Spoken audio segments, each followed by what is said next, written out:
سید صاحب قبلہ مداح رسول حضرت مولانا غلام احمد رضا صاحب منبر نور کی زیب و زینت، حاضرین محفل، پردہ نشین خواتین امت، السلام علیکم ورحمۃ اللہ وبرکاتہ۔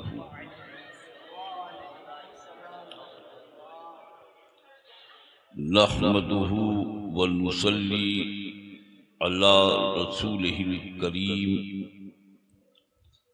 الحمدللہ الحمدللہ الذی ابدع الافلاک والاردین، والصلاة والسلام علی من کان نبی و آدم بین الماء والتین، وعلی آلہ واصحابہ اجمعین، اما بعد، فاعوذ باللہ من الشیطان الرجیم، بسم اللہ الرحمن الرحیم، ان الدین عند اللہ الاسلام۔ صدق اللہ مولانا العظیم وصدق رسولہ النبی الامین المکین المبین المتین الکریم، ونحن علی ذلک لمن الشاہدین والشاکرین والذاکرین والحمد للہ رب العالمین۔ آئیے حضرات،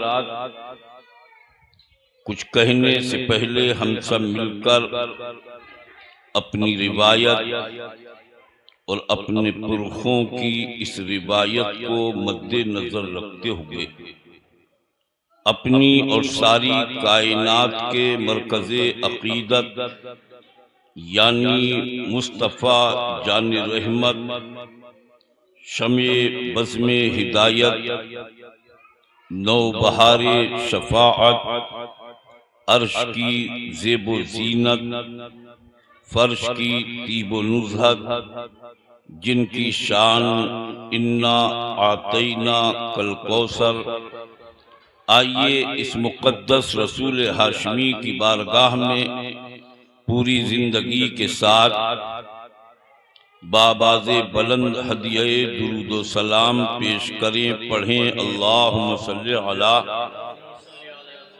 سیدنا و حبیبنا و شفیعنا و ملجانا و ماوانا محمد، صلاۃ و سلام علیکہ یا رسول اللہ صلی اللہ علیہ وسلم۔ حضرات، دل کی عطا گہرائیوں سے میں آپ سب کو مبارکباد دوں کہ آپ اور ہم اس وقت کسی دنیا دار کی نہیں بلکہ تاجدار بغداد کی محفل میں حاضر ہیں۔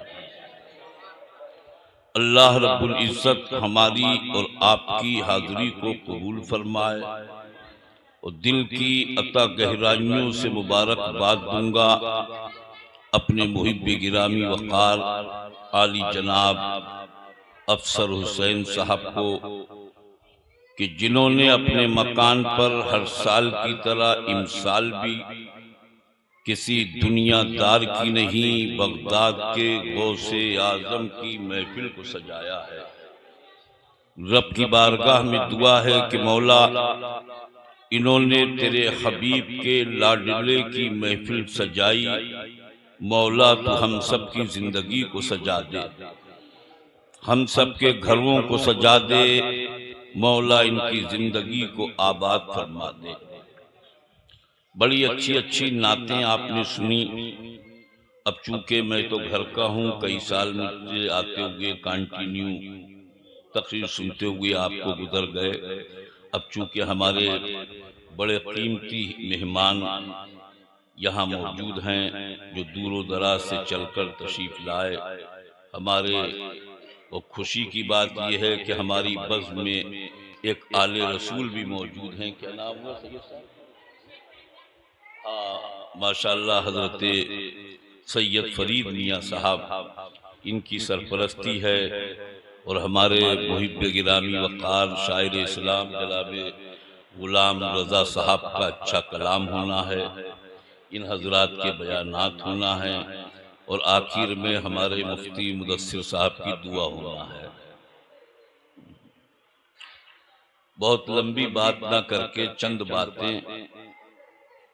لوگ آ رہے ہیں ماشاءاللہ. اس سال مجھے لگتا ہے کہ لوگ کھانے کا حق ادا کریں گے، ورنہ بھائی صاحب بھگونے توڑ دیے لوگوں نے، کبگیرے لے لے کے بھاگ گئے، اور مولویوں کے حصے میں خرچن بھی نہیں آئی ہے. یہ غوث پاک کا صدقہ ہے، جنہیں کھلانا چاہیے وہ نظر نہیں آتے. حضرات، ایک مست رند کی ٹھوکر میں ہے.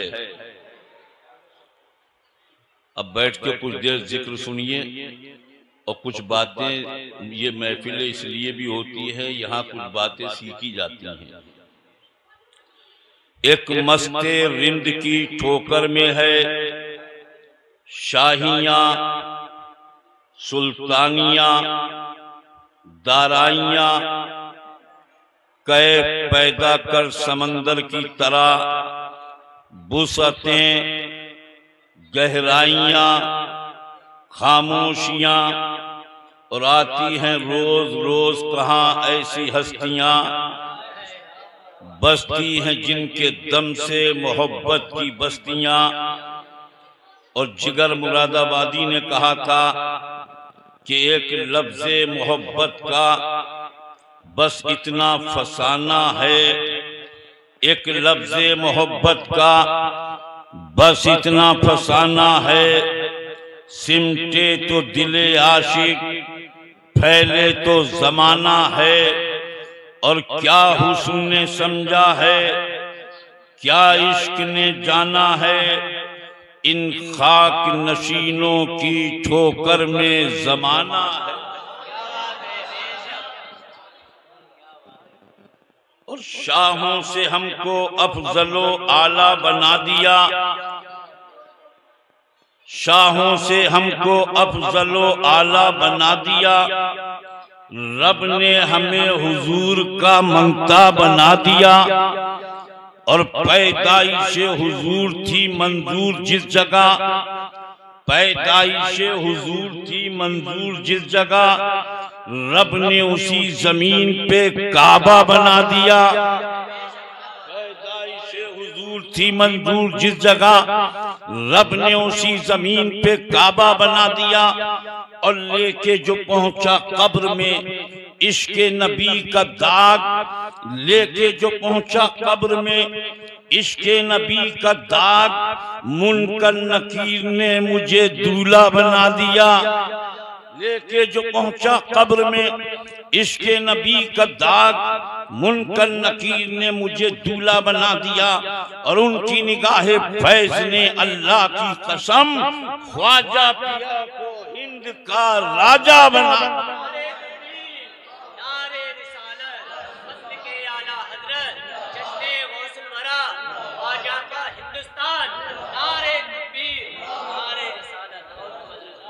حضرات، کچھ کام کی باتیں سنیے اور سیکھیے. یاد رکھنا مسلمانوں، جب بھی دنیا میں ظلم پھیلا، بے حیائیاں بڑھی، بد کرداریوں نے جنم لیا، بیواؤں کی آہیں بلند ہوئیں، مجبوروں کے نالے باب اجابت الہی کو کھٹکھٹانے لگے، تو یاد رکھنا ایسے ماحول میں، ہر دور میں، ہر زمانے میں اللہ رب العزت نے کسی نہ کسی نبی کو دنیا میں مبعوث فرمایا. اور یہ بھی یاد رکھنا، آواز میں یہاں پیغمبر، میری بات یاد رکھنا، جب دنیا میں ظلم پھیلا تو دنیا میں اللہ نے کسی نبی کو بھیجا، اور ظلم کے ماحول میں دو طرح کی زندگی ہوتی ہیں، اس لیے کہ پیغمبر ظلم کی ابتدا میں نہیں آتے بلکہ ظلم کی انتہا میں تشریف لاتے تھے۔ یعنی جب ظلم اپنے شباب پر ہوتا تو اللہ کسی نہ کسی نبی کو دنیا میں مبعوث فرماتا، اور ظلم کے ماحول میں دو طرح کی زندگی ہوتی۔ ایک زندگی وہ ہوتی جو ظلم کرتی تھی اور ظلم کے ساتھ ظلم کا احساس بھی رکھتی تھی۔ بڑی کام کی گفتگو ہے، ماشاءاللہ محفل پہ سناٹا طاری ہے، سب بڑی محبت سے سن رہے ہیں۔ مٹیریل تو مہنگا ہے مگر امید یہ ہے کہ سروں سے نہیں اترے گا۔ سمجھ لاری آپ کی اچھی ہے تو سنیے، پیغمبر ظلم کی ابتدا میں نہیں آتے بلکہ ظلم کی انتہا میں تشریف لاتے، اور ظلم کے ماحول میں دو طرح کی زندگی ہوتی۔ ایک زندگی وہ ہوتی جو ظلم کرتی تھی مگر ظلم کے ساتھ ظلم کا احساس بھی رکھتی تھی۔ تو جب تک قوموں کے اندر ظلم کے ساتھ ظلم کا احساس رہا، برائیوں کے ساتھ برائیوں کا احساس رہا، بد کرداریوں کے ساتھ بد کرداریوں کا احساس بھی موجود رہا، اللہ کا کوئی پیغمبر جلوگر نہیں ہوا۔ کیوں؟ اس لیے کہ انسان کا احساس اس کی رہنمائی کر دیتا ہے۔ مثلا آپ نے شکایت کی ہمارے مفتی مدثر صاحب سے کہ حضرت میں نماز نہیں پڑھتا، میں روزے نہیں رکھتا، میں زکوٰۃ نہیں دیتا، مگر جب بھی آپ کو اپنے اس ناکردہ سجدے کا خیال آئے گا تو آپ کی پیشانی میں شرمندگی کے ہزاروں سجدے تڑپتے ہوئے نظر آئیں گے۔ اس لیے کہ انسان کا احساس خود اس کی رہنمائی کر دیتا ہے۔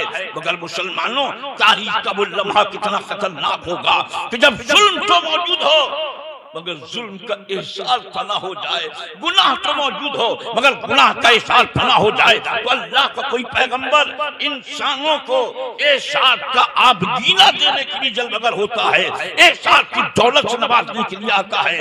ہمیں ہے خوف کہ اے دل زندہ کہ تو نہ مر جائے، کہ زندگانی عبادت ہے تیرے جینے کی۔ اب میں آپ کے سامنے ایک ماقبل تاریخ کا جانور کا تذکرہ کروں۔ کبھی ماقبل تاریخ میں، یعنی جب سے تاریخ عالم مرتب ہوئی، جب سے قوموں کا ریکارڈ موجود رہا، اس سے پہلے کی تاریخ کو ماقبل تاریخ کا زمانہ کہتے ہیں۔ پتھروں کا زمانہ، جہالت کا زمانہ، عدم لاشعوری کا زمانہ۔ اس زمانے میں ایک جانور ہوتا تھا، غور سے سننا میری بات، اس لیے کہ وقت اور حالات کون سے ہیں یہ ہمیں سمجھنا ہے۔ آپ بھلے سبحان اللہ نہ کہیں مگر سنیے غور سے۔ اس زمانے میں ایک جانور ہوتا تھا جسے تاریخ نے ڈائناسور کے نام سے یاد کیا۔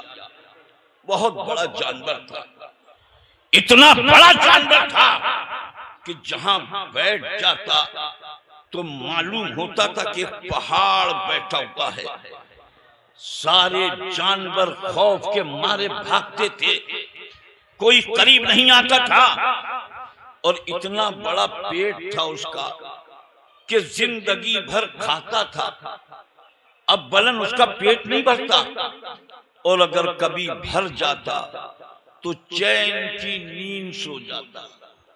اس کی زندگی میں کھانے اور سونے کے علاوہ کوئی کام نہیں تھا، مگر اتنا بڑا جانور، اتنا بڑا پیٹ، زندگی بھر کھاتا تھا، مگر اس کی بے حسی کا یہ عالم تھا کہ اگر اس کی دم پر مارا جاتا، پوچھ پر مارا جاتا تو تمام درد کا پتہ چلنے میں 7 سیکنڈ لگتے تھے۔ 7 سیکنڈ کے بعد اسے پتہ چلتا تھا کوئی مجھے مار رہا ہے۔ نتیجہ یہ نکلا اتنا بڑا جانور کہ جہاں بیٹھتا تھا تو معلوم ہوتا تھا کہ پہاڑ بیٹھا ہوا ہے، سارے جانور خوف کے مارے بھاگتے تھے۔ اتنا بڑا پیٹ کے زندگی بھر کھائے، پیٹ نہ بھر جائے تو چین کی سو جائے، زندگی میں کھانے اور سونے کے علاوہ کوئی کام نہیں تھا۔ مگر بے حسی کا یہ عالم کہ اگر اسے مارا جائے تو درد کا پتہ چلنے میں 7 سیکنڈ لگے۔ جانتے ہو نتیجہ کیا نکلا؟ ایک دن سارے جانوروں نے مل کر اسے دم کی طرف سے، پونچھ کی طرف سے جو کھانا شروع کیا، اور جب گردن تک کھا گئے تو اسے پتا چلا کوئی مجھے کھا رہا ہے۔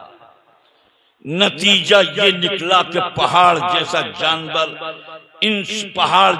جانور انسانوں کا نسخہ بن گیا، اور جو احساس کرنے والے جانور تھے وہ زمین پر زندہ رہے، اور جو احساس سے خالی جانور تھا وہ تاریخ سے ہمیشہ کے لیے مٹ گیا، ہسٹری نے ہمیشہ کے لیے فراموش کر دیا۔ میں کہنا چاہتا ہوں مسلمانوں، جانور کی زندگی ہو، قوموں کی زندگی ہو، ملت کی زندگی ہو، یہ نیشن کی زندگی ہو، اگر احساس موجود ہے تو زندہ رہنے کا حق ہے۔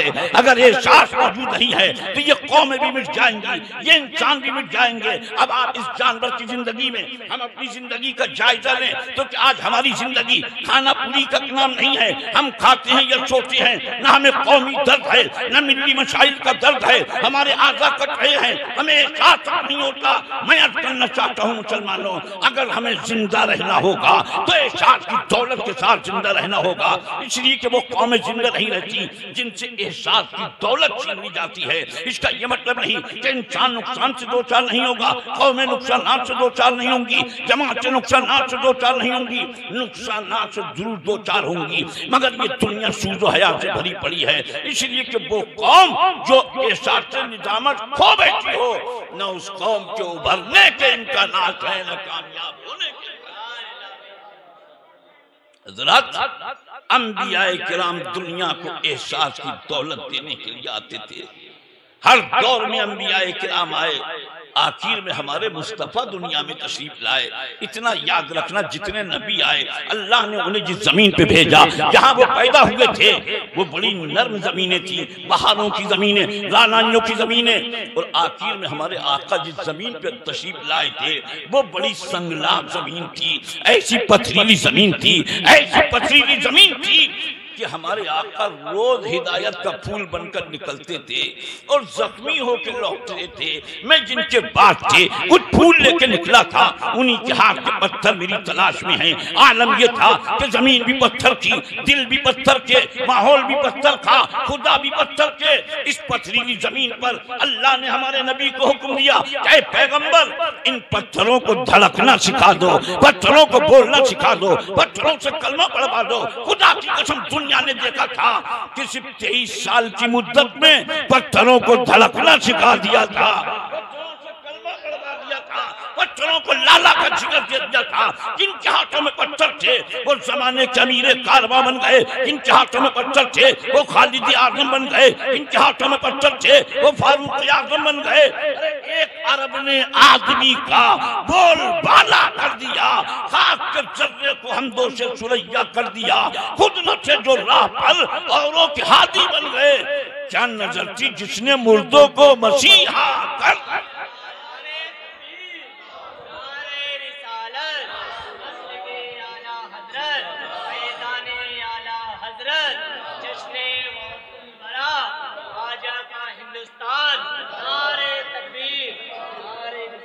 توجہ ہے؟ آپ کی توجہ ہے؟ تو ذرا سبحان اللہ کہو یار۔ توجہ کا مطلب سمجھا دوں۔ میں ایک جگہ تقریر کر رہا تھا اور وہ بھی گجراتی مہاراشٹر کا علاقہ، اردو جانتے نہیں تھے، تو جب بھی میں نے ان سے کہا توجہ ہے کہ توجہ کا مطلب بیچارے اتنا سمجھتے تھے، اٹھ کے آتے تھے، مصافحہ کر لیتے تھے، اور جب آخر میں کہا توجہ ہے تو ہاتھ جوڑ کے بولے ختم ہو گئی ہے، اور ابھی تو شروع ہے معاملہ۔ بڑے بڑے اچھے کتاب آپ کو سننا ہے، ذرا سبحان اللہ کہیے ذرا دور سے، بڑی معلومات کی باتیں۔ اب اتنا یہ بھی یاد رکھنا، جتنے نبی آئے اللہ نے انہیں 2 طاقتیں دی۔ حضرت مفتی صاحب، اللہ نے انہیں 2 طاقتیں دے کے بھیجا۔ کون سی 2 طاقتیں؟ ایک کتاب کی طاقت، قرآن کی طاقت، اور دوسری معجزے کی طاقت۔ کیوں عطا فرمائیں یہ دو طاقتیں؟ اس لیے عطا فرمائیں کہ دنیا میں دو قسم کے لوگ ہوتے ہیں، کچھ سننا چاہتے ہیں، کچھ دیکھنا چاہتے ہیں۔ اللہ نے فرمایا محبوب جو سننا چاہیں انہیں قرآن سنا دینا، اور جو دیکھنا چاہیں انہیں چاند کے دو ٹکڑے کر کے دکھا دینا۔ ٹھیک اسی طرح دنیا میں جتنے ولی آئے یا قیامت تک آئیں گے، اللہ نے انہیں بھی دو طاقتیں دی، ایک علم کی طاقت، ایک کرامت کی طاقت۔ کیوں دوں یہ دو طاقتیں؟ اس لیے عطا فرمائیں یہ دو طاقتیں کہ دنیا میں دو قسم کے لوگ ہوں گے، کچھ سننا چاہیں گے، کچھ دیکھنا چاہیں گے۔ تو جو سننا چاہیں، جو سمجھنا چاہیں، اللہ نے فرمایا انہیں علم کے ذریعے سمجھا دینا، اور جو دیکھنا چاہیں تو کوئی نہ کوئی کرامت دکھا دینا، کوئی نہ کوئی چمتکار دکھا دینا۔ اب آؤ اس اینگل میں میں آپ کو تین بزرگوں کی زندگی کے بارے میں عرض کروں مختصر طور پر۔ توجہ حضرت، یہ تین کون؟ یہ تینوں بزرگ وہ ہیں جو اپنے وقت کے نجیب الطرفین ہیں۔ افسر بھائی ذرا توجہ دیجئے میری طرف، ذرا زور سے سبحان اللہ کہیے۔ مجھ سے جو کہا گیا ہے اسی روشنی میں میں عرض کر رہا ہوں۔ ایک بزرگ وہ ہیں جنہیں غالباً ہم لوگ ان کے تعارف سے کم واقف ہیں، جنہیں دنیا حضرت قطب المدار کے نام سے جانتی ہے، حضرت شاہ بدیع الدین زندہ شاہ مدار کے نام سے جانتی۔ یہ حضرت زندہ شاہ مدار کون ہے؟ ان کا بھی ذکر سنیے۔ یہ وہ ہیں جو اپنے وقت کے نجیب الطرفین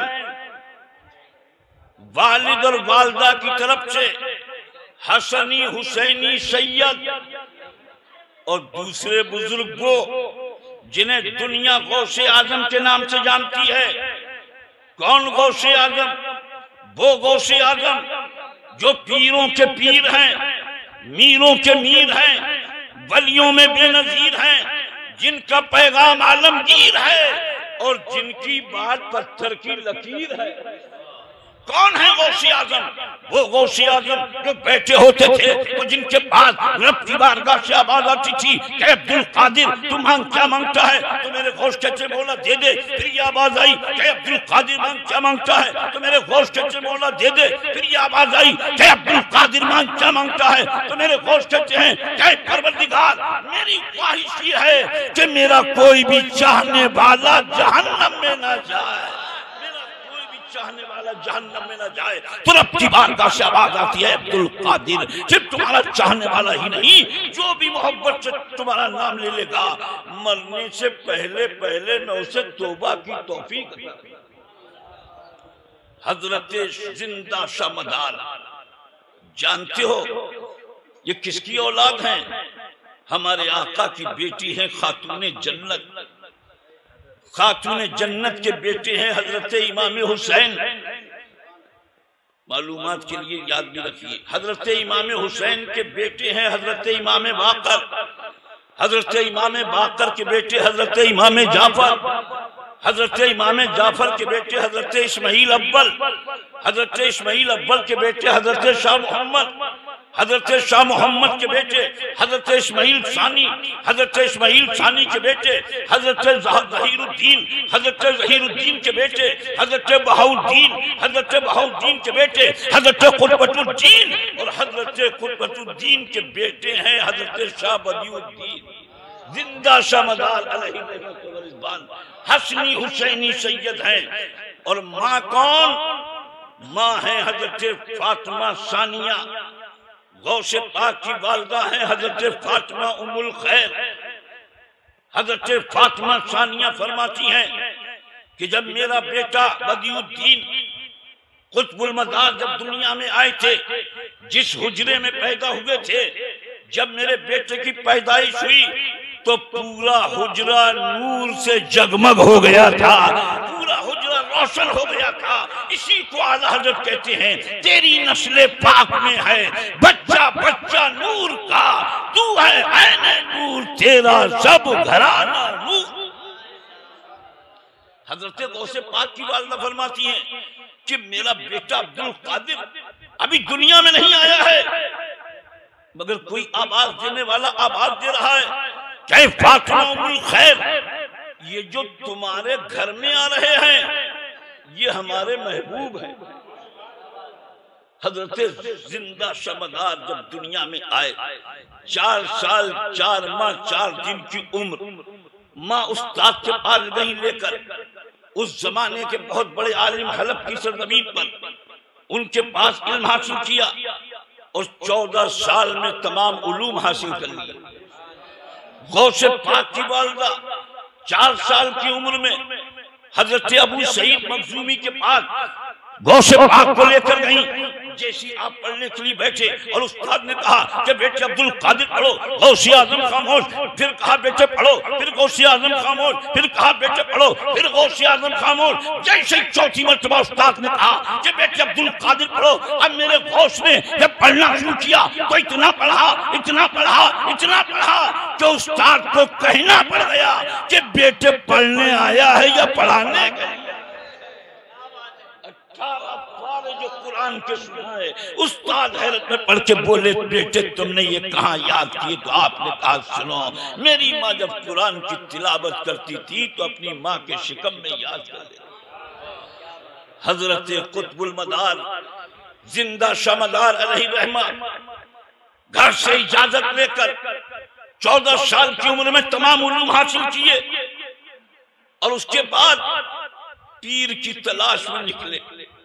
مکے مدینے ہوتے ہوئے جب بیت المقدس کی زیارت کو پہنچے تو ملاقات ایک اللہ والے سے ہوئی جنہیں دنیا حضرت بایزید بستامی کے نام سے یاد کرتی ہے۔ آپ ان کے قدموں میں جھک گئے، ان کے مرید ہو گئے، اور یہ دور جانتے ہو کون سا تھا؟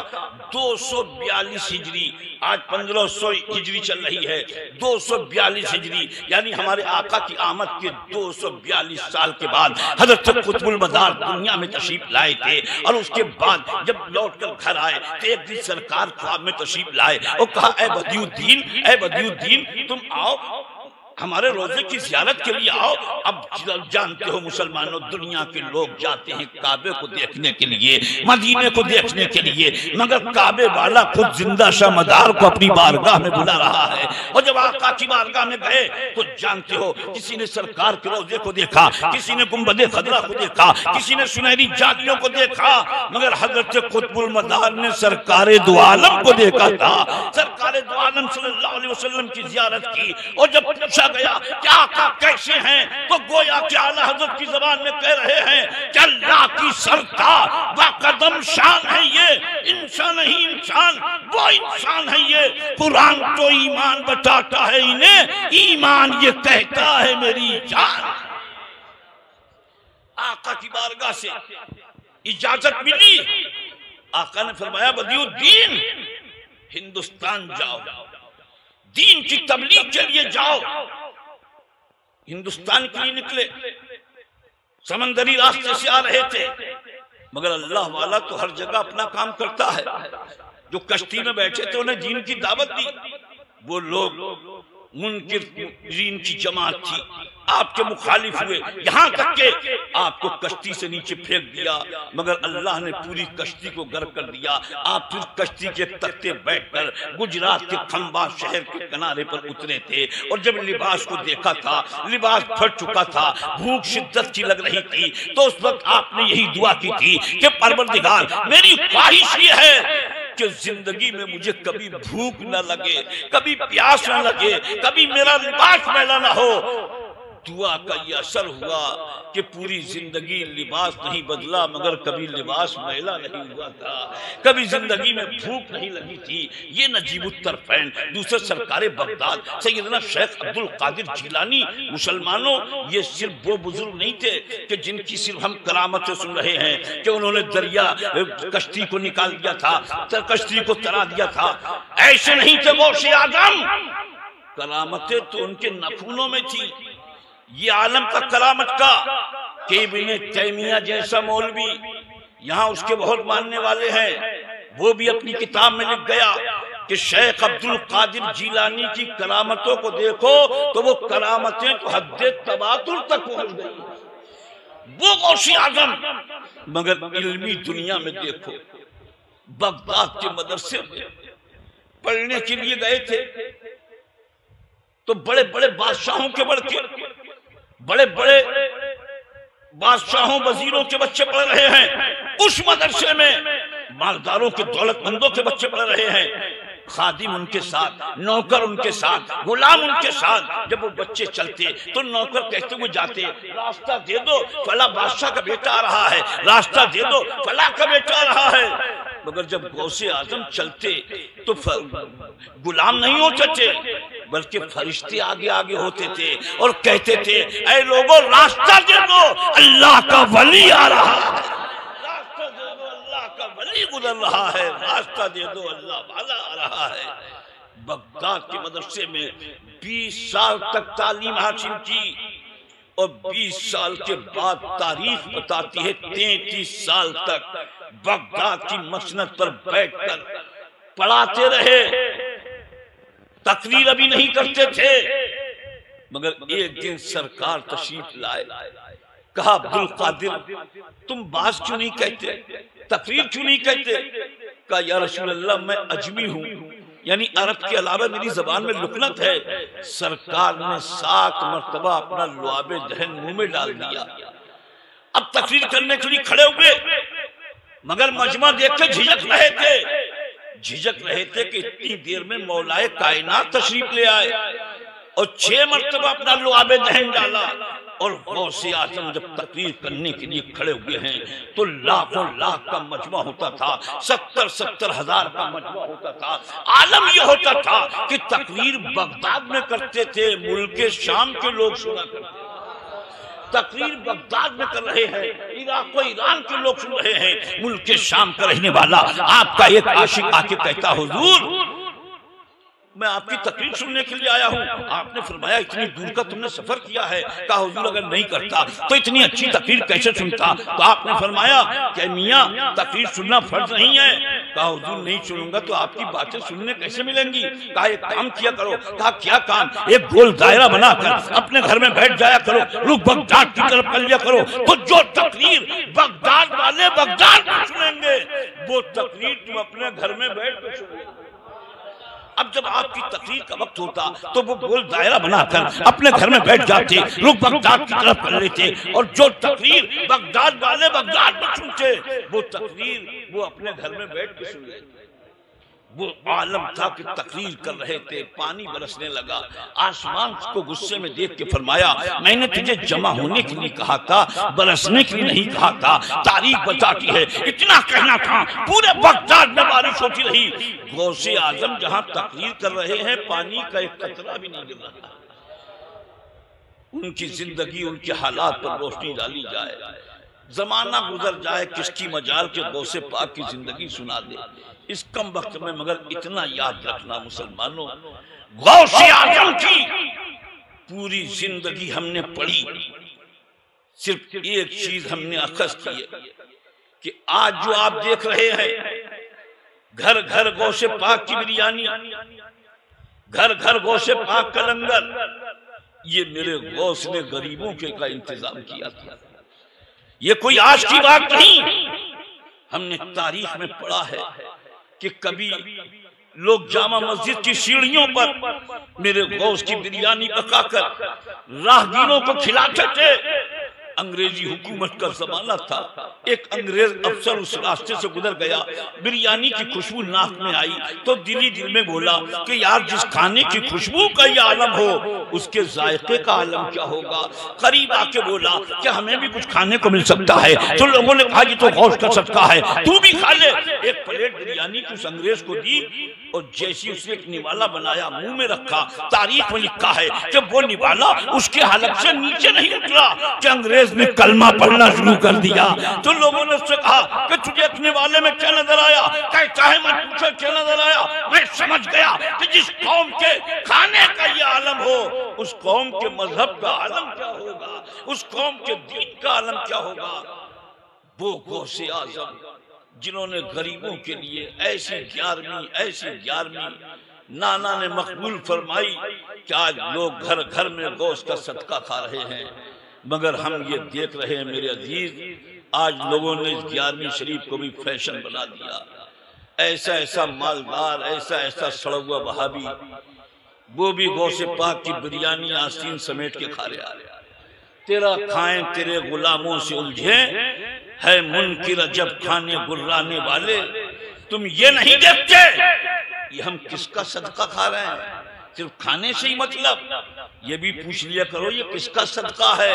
یہ غوث پاک کا صدقہ ہے، وہ غوث اعظم جو غریبوں سے کمزوروں سے اتنی محبت کرتے تھے کہ ایک بستی سے گزر کے چلے گئے تو لوگ بڑے بڑے مالدار آ گئے، کہا حضور آج میرے گھر۔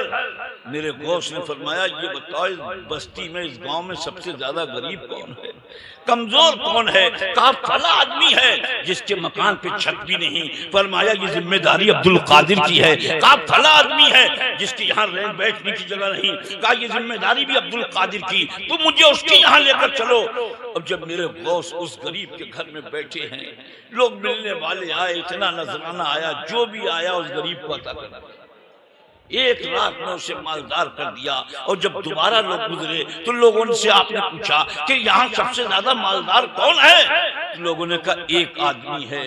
کہا کون؟ جس کی یہاں بغداد کے غوث اعظم ٹھہر گئے تھے۔ اس لیے مسلمانوں وہ غوث اعظم ان کی تعلیمات کو دیکھو، 33 سال جنہوں نے مدرسے میں پڑھایا، بڑے بڑے علماء فضلاء ان کے شاگرد، یہی نہیں بلکہ بیت المقدس کی آزادی میں سلطان صلاح الدین ایوبی جیسے لوگ میرے غوث کے شاگرد، جن کا عالم یہ کہ 40 سال عشاء کے وضو سے فجر کی نماز ادا کی تھی، 15 سال ایسے گزرے کہ جنگلوں میں چلے گئے، نہ کھا رہے نہ پی رہے ہیں، کہہ یہی رہے ہیں کہ پروردگار عبادت پہ عبادت، ریاضت پہ ریاضت، پروردگار کی بارگاہ میں کہہ رہے ہیں کہ عبد القادر کھانا کھا لے۔ اعلیٰ حضرت کہتے ہیں قسمیں دے دے کے کھلاتا ہے پلاتا ہے تجھے پیارا اللہ تیرا چاہنے والا۔ اس لیے مسلمانوں یہ غوث پاک کی محفل ہے۔ اللہ رب العزت کی بارگاہ میں دعا کرو کہ مولا کریم ہم سب کی حاضری کو اپنی بارگاہ میں قبول فرمائے، سرکار غوث پاک حضرت سرکار زندہ شمدار علیہ الرحمہ کے فیوز و برکات سے ہم سب کو مالا مال فرمائے، اس محفل کو اپنی بارگاہ میں قبول فرمائے۔ اسلام زندہ باد، آج کا یہ پیغام زندہ باد پائندہ باد۔ اب آپ بالکل اطمینان سے بیٹھیں، بڑے بڑے قیمتی ہیرے موجود ہیں، انہیں آپ کے بعد دیگر سماعت فرمائیں گے۔ استغفر اللہ ربی وآخر دعوانا ان الحمدللہ رب العالمین۔ السلام علیکم۔ آئیے حضرت آپ آ جائیے، غلام احمد صاحب۔